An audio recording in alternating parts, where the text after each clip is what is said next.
how to cook beans properly from scratch.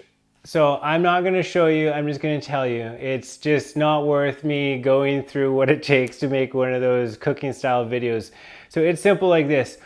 Always start with dry beans. Of course, from scratch means you're not opening up a can and it's all, no. And the product, whatever you're making, is going to be way better. Fresh beans, always fresh beans.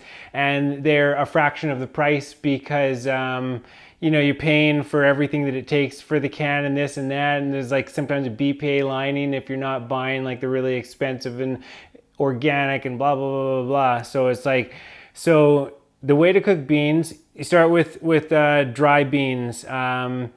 And then you soak them. I put them down in the morning.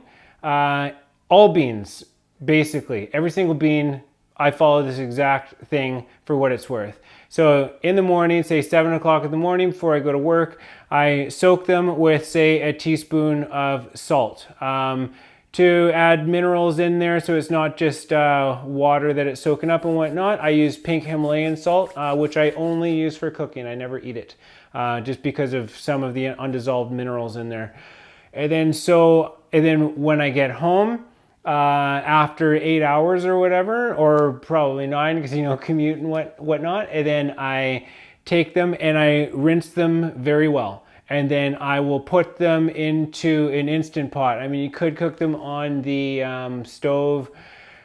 Times, are just a lot better. And I've heard that it helps with the, because some of the issues with the beans are the phytic acid, which is dubbed the anti-nutrient because it binds. So phytic acid is a phosphorus store. So it's like an energy store because those are seeds. They're baby plants, right? Essentially seeds for plants that when they are in the ground, they need an immediate energy store because they don't have leaves that can photosynthesize. So there is this phytic acid that serves as an energy store. But so we're eating those beans, but the issue is that phytic acid cannot be digested or broken down by the body, and also it binds. There is an electrochemical bonding to other things in the body. I think like minerals, things like that, such as like zinc, magnesium, iron, that kind of stuff. So the issue is to do with you can get, it will bind to these other minerals in your body, and then you will pee them out because you can't digest the phytic acid. So then it can rob your body. So you need to soak them in order to soaking and sprout. That's why soaking and sprouting. But for what we're just like cooking beans here is, and I don't recommend sprouting or eating or cooking sprouted beans because the flavor changes once it turns into a plant. It's just like that's how I feel. The flavor changes when it turns into a plant. And then the other part is, so there is a enzyme inhibitor because it is a seed for a plant that is going to go into the ground, but that seed needs to make it, say, through the end of summer and then the whole winter until spring, until the conditions where it's wet and warm enough to trigger the germination of the seed. And so there is this inhibitor. It's like an enzyme inhibitor that is in there as well. But I mean, our bodies use enzymes, create enzymes to digest food. And so to eat something that has an enzyme inhibiting quality is counterproductive, to say the least. And so that is why we soak them. And so anyways, back to the recipe. You soak them, and then when you get home from work, whatever, 8 hours later, something like that. And this is what I do for kidney beans, garbanzo beans, pinto beans, black-eyed peas, cannellini beans, all those kind of beans anyways. I mean, those are the main ones that I eat. And then so you take them out, and then you rinse them really well, put them in the Instant Pot, and then you put in another teaspoon of salt. It just helps, instead of, so that the water has something in it, so that like the beans, the water doesn't leach from the beans. I'd say it's something like that. But anyways, that's how I've heard to do it, and that is how I do it. And then you put in something that is called a carminative. So a carminative is basically any herb or spice that you've probably ever heard of.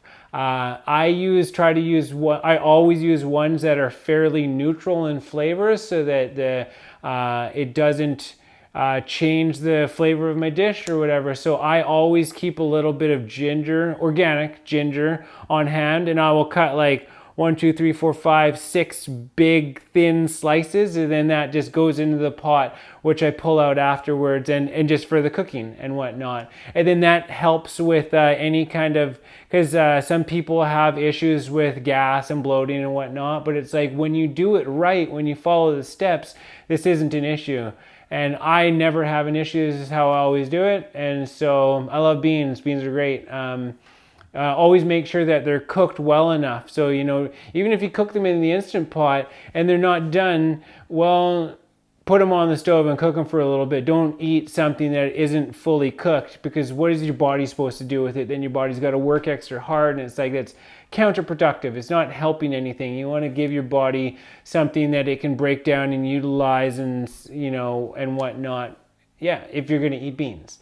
And so then you cook them for whatever times. I find it's really good to check the internet for good times to cook specific beans, because it's not always right in, say, like the guide or whatever. I've had to make certain adjustments.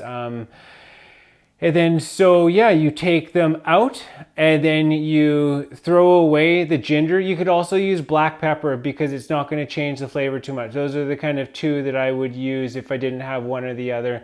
And then you take, I would say, because I use ginger, I take the ginger out and then you rinse them really well, and then they're good to go.